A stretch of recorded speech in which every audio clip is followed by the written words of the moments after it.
वाराणसी से शैलेंद्र सिंह और आप देख रहे हैं आईपा यानी all India progressive politics association, जिसके अंतर्गत ये खुला मंच है जहाँ पे प्रगतिशील राजनीति को लेकर चर्चाएं होती हैं और जगह जगह पे जाके हम लोग चर्चा करते हैं लोगों से और उन लोगों से चर्चा करते हैं जो समाज के बुद्धिजीवी वर्ग हों। तो आज इसी कड़ी में मुलाकात कराते हैं आपसे अधिवक्ता लोगों से। और यहाँ पे मुख्यालय में चूँकि कचहरी में हम आए हुए हैं, कचहरी में कई अधिवक्ता हमारे साथ देखिए यहाँ मौजूद हैं जो वरिष्ठ अधिवक्ता हैं, काफ़ी एक्सपीरियंस रहा लोगों के अंदर। जानते हैं क्या है मौजूदा स्थितियाँ, किस प्रकार से लोग वोटिंग वगैरह करना चाहते हैं और प्रगतिशील राजनीति को लेकर हम चर्चाएं करते हैं लोगों से। तो इसी कड़ी में मुलाकात करते हैं। जी पहले आपका नाम हम जानना चाहेंगे। पंकज कुमार बात है जी। पंकज जी, अगर बात की जाए प्रगतिशील राजनीति की हम लोग चर्चाएं करते हैं, तो मौजूदा स्थिति में जैसे 2022 का चुनाव नज़दीक है, तो इसमें भावनात्मक मुद्दों के साथ लोगों को वोट करना चाहिए या स्थानीय मुद्दों के साथ करना चाहिए? किस प्रकार से वोटिंग करना, जाति पाति के नाम पे लोग समीकरण बनाते हैं? विकास के नाम पर वोटिंग करिए। जिस तरह से विकास होता है देख रहे हैं लोग, जैसे देख रहे हैं वैसे करें। जात पात तो एकदम ख़त्म हो गया है, उसका तो एकदम नामो निशान नहीं है। लोग के दिमाग में सिर्फ विकास के लिए लोग सोच रहे हैं, बड़ी अच्छी सोच। अगर बात की जाए साथ ही साथ जैसे जो बेरोजगारी के जो तमाम मुद्दे हैं, इसके लिए निदान क्या होना चाहिए, किस प्रकार से बेरोजगारी दूर हो? क्योंकि युवा वर्ग जो है बेरोजगारी के लिए काफ़ी, चूँकि कोविड जैसी समस्याएं भी आई, काफ़ी रोजगार गए। तो आपके हिसाब से, चूँकि आप एक तजुर्बेकार हैं और बहुत से आपने, अगर बात की जाए तो बहुत सरकार आपने देखी इस समय, कांग्रेस से लेकर कई सरकारों को आपने देखा होगा, तो क्या उपाय होने चाहिए आपकी समस्या? बेरोजगारी तो बड़ी समस्या है ही, उस पर कोई सरकार सोचती नहीं है। सोचती तब है जब चुनाव आ जाता है तो वो लगती है पूरा पिटारा खोलने। ये ट्रेंड पहले से चला आ रहा है, इस ट्रेंड को ख़त्म कर देना चाहिए और रोज़गार देके युवकों को थोड़ा सा बहकने से बचा देना चाहिए। नहीं तो इसी तरह से चोरी चमारी होता रहेगा, लोग जो कानून हाथ में ले लेते हैं वो लेते रहेंगे और स्टैंडर्ड टाइप के जो पकड़ा गया है पीयूष जैन जैसे लोग, तो स्टैंडर्ड टाइप की चोरियाँ होती रहेगी। अगर ये लोग कोई निदान नहीं निकाले, बेरोजगार रहेंगे तो उनका दिमाग खाली है, तो कुछ ऐसा चीज़ निकालेंगे जिससे कि सरकार भी फेल हो जाए, तो इससे सरकार को भी नुकसान हो जाएगा, बेरोजगार भी अपराध में घुस जाएंगे। पूर्वांचल की बात की जाए, पूर्वांचल चूँकि बहुत पिछड़ापन रहा है यहाँ पे, रोजगार को लेकर काफ़ी दिक्कतें रही यहाँ पे। पूर्वांचल कहा जाता है कि यहाँ के लोग जो है कटकाठी बड़े मजबूत होते हैं और मुंबई, कर्नाटक, दिल्ली, पंजाब जगह पे जाके लोग रोजगार के लिए जाते हैं। यहाँ पे फैक्ट्रियाँ कम हैं।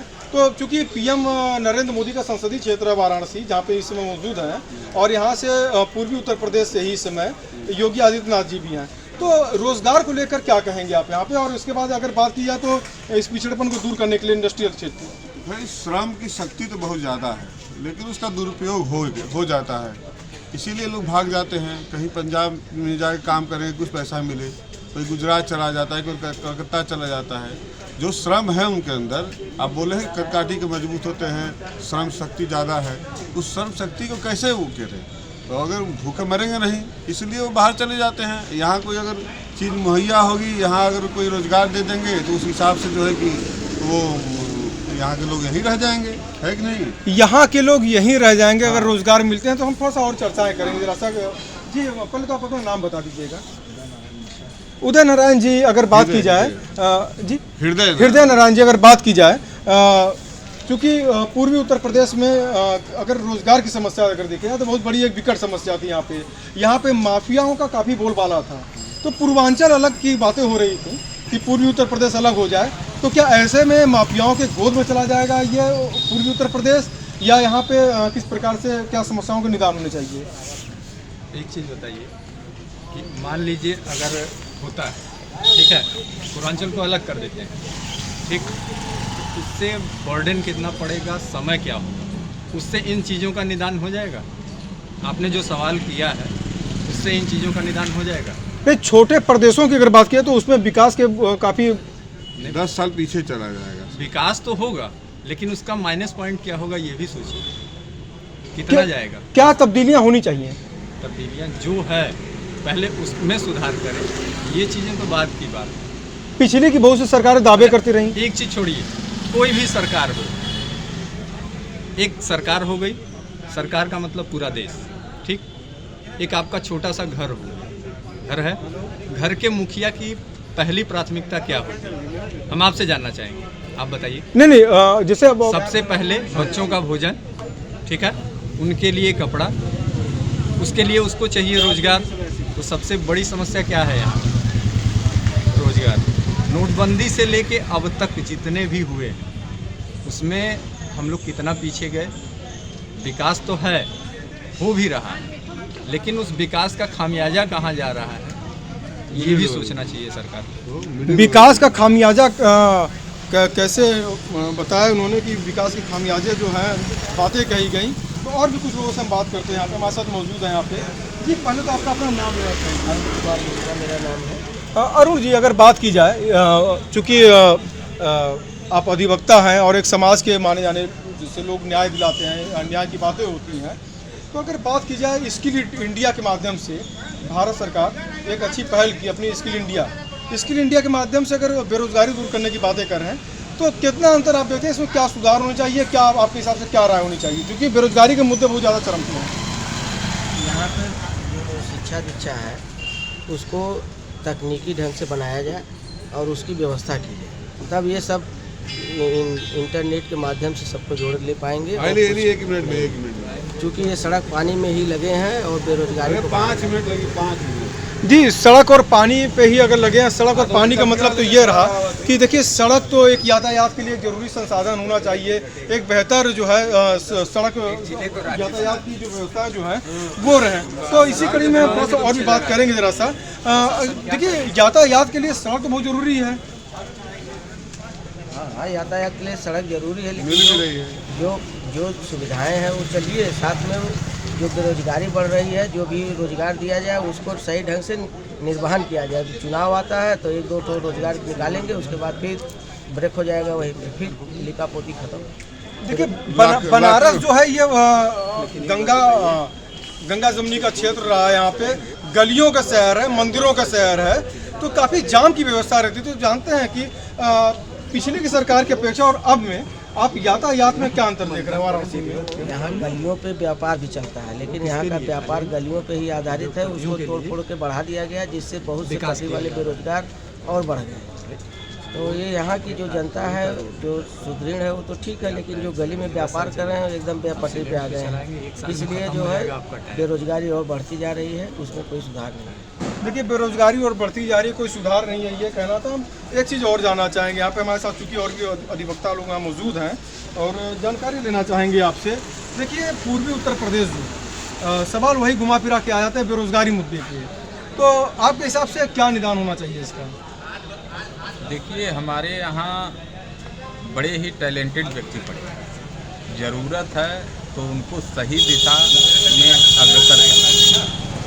और ये सरकार जो है वो जानती है, लेकिन अब सरकार की कौन सी मजबूरी है जो सफल नहीं हो पा रही है, इस पे सरकार को विचार करना चाहिए। पूर्वांचल की सबसे बड़ी मंडी मानी जाती है वाराणसी। काफ़ी यहाँ पे लोड रहता है, अगल बगल के लोग यहाँ पे आके निवास यहाँ पे करते हैं इस समय। तो काफ़ी पूर्वांचल की बड़ी मंडी होने के साथ साथ अगर यहाँ पे क्राइम ग्राफ भी काफ़ी है, कितना सुधार आप देखते हैं यहाँ पे?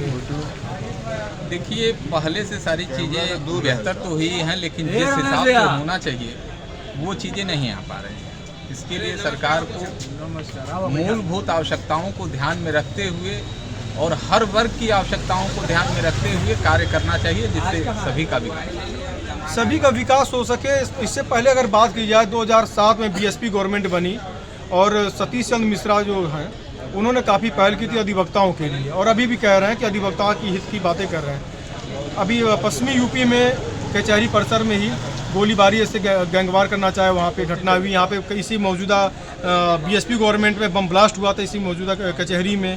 तो सुरक्षा को लेकर अगर बातें की जाए तो क्या नज़रिया नज़र आ रहा है इसमें पहले से और अब में? देखिए कहीं ना कहीं खामियां हैं जिसको दूर किया जाना चाहिए, लेकिन पहले से सुरक्षा के दृष्टिकोण में कचहरी अब बेहतर हो गई है। आप कचहरी के चारों तरफ घूम के देखेंगे तो हमको लग रहा है कि 8-10 फीट ऊंची दीवारें बन चुकी हैं। हर गेट पे सुरक्षा मुहैया कराया जा रहा है, लेकिन जिस तरह की होनी चाहिए वो चीज़ अभी उपलब्ध नहीं है। अच्छा एक चीज़ और आपसे लेना चाहेंगे सवाल, चूँकि अधिवक्ता जो हैं एक काफ़ी उम्र तक यहाँ पे प्रैक्टिस करते हैं। तो पेंशन की जो व्यवस्था है जो है, आपके हिसाब से क्या सुधार होना चाहिए, क्या सहूलियत मिलनी चाहिए? नहीं, इस पे मैं अपने विचार रखना चाहूँगा।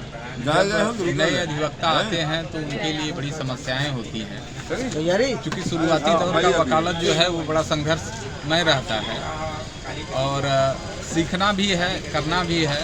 तो जो नए अधिवक्ता आए उनको शुरुआती दौर में कुछ मिलना चाहिए जिससे वो इस कचहरी में रुक करके, क्योंकि जब तक बैक सपोर्ट नहीं रहता है तब तक अच्छा अधिवक्ता बनना मुश्किल हो जाता है। जानकारी तो अच्छी है, पढ़ा लिखा अच्छा है, लेकिन रोज़मर्रा की जो जीवन के खर्च हैं वो एक अधिवक्ता को शुरू दौर में निकालना बड़ा मुश्किल है। तो सरकार को इस पे ज़रूर विचार करना चाहिए। और हमारे यहाँ बड़े विद्वान अधिवक्ता हैं जिनकी उम्र धीरे धीरे 70 के एबव होती है, लेकिन ज्ञान में इतने परिपक्व हो चुके होते हैं, लेकिन उसका भी कोई उनको लाभ नहीं मिल पाता है, क्योंकि बुढ़ापा जब आता है तो चलने के लिए, फिरने के लिए अक्षम हो जाते हैं। उस स्थिति में सरकार को विचार करना चाहिए कि उनके लिए भी कुछ योजनाएं लाएं और उसका लाभ उनको प्रदान करें, जिससे पेंशन के रूप में उन्हें प्राप्त हो। पेंशन के रूप में उन्हें उनकी जीवन यापन चल सके, सुखमय जीवन हो सके। और आप जानकारी लेना चाहिए, पहले आपका नाम, अपना नाम बता दीजिएगा। सुशील पांडे, सुशील पांडे जी, आप पेशे से क्या हैं? अधिवक्ता है। अधिवक्ता है। अगर अधिवक्ता हित की बात की जाए तो काफ़ी दावे किए गए पूर्व की सरकारों में, मौजूदा सरकार में, कितना अंतर आप देखते हैं?